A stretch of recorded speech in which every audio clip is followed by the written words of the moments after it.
My first memory of books is when my mum would come upstairs and read to me The Tiger Who Came for Tea. I really enjoyed all the illustrations and all the silly voices she'd do for every other character, and I just really liked it. Memory of books is my father reading me stories from a large book of fairy tales, the best fairy tales around the world, something like this. And he did great voices and made the characters come alive. Reading. It is one of my favourite things to do. My favourite book when I was around 11 years old was Safari Adventure by Willard Price. The book that I remember my mother reading me was Pippi Longstocking, and it was basically what got me through each school day, waiting to hear each new adventure. And my mum would explain each joke to me because I wouldn't get them, and I just remember it so fondly.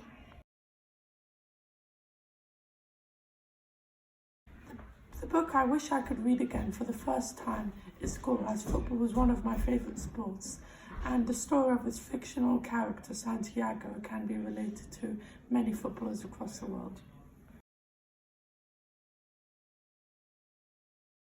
The book that got to me most emotionally when I was a child was Goodnight, Mr. Tom.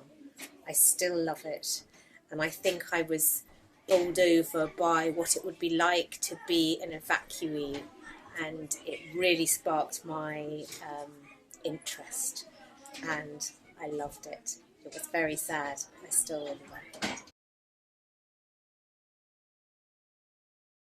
The Cat in the Hat is the book I've most enjoyed because this is the book that I used to help me read, and my mum used to read it to me all the time, and that really helped me.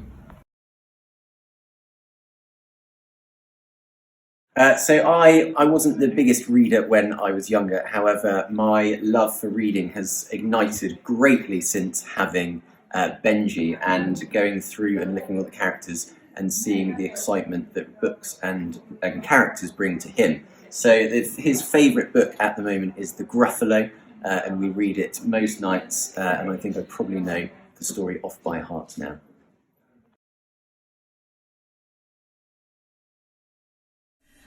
But as far as me reading to other people, one of my favourite stories ever is Tashi.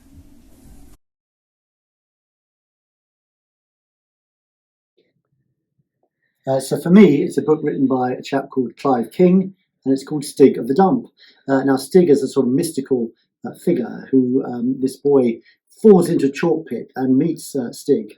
And Stig is a child who's been brought up in the chalk pit with no rules or regulations, nothing that children have to worry about these days, no meal times, no parents, no school, and they have this incredible interaction between someone who's very much constrained by things and Stig, who is not. Read it, it's brilliant.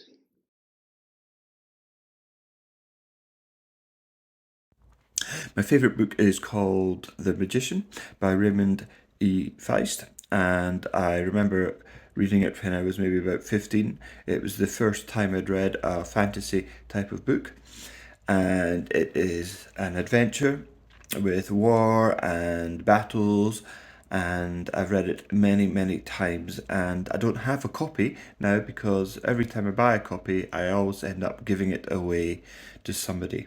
So that is my favourite book, one of many favourites. Now I'm into a little bit of history. I love a little bit about military history, and most excitingly, I try to keep up with the world of sport by reading lots of different articles about the exciting things that are happening.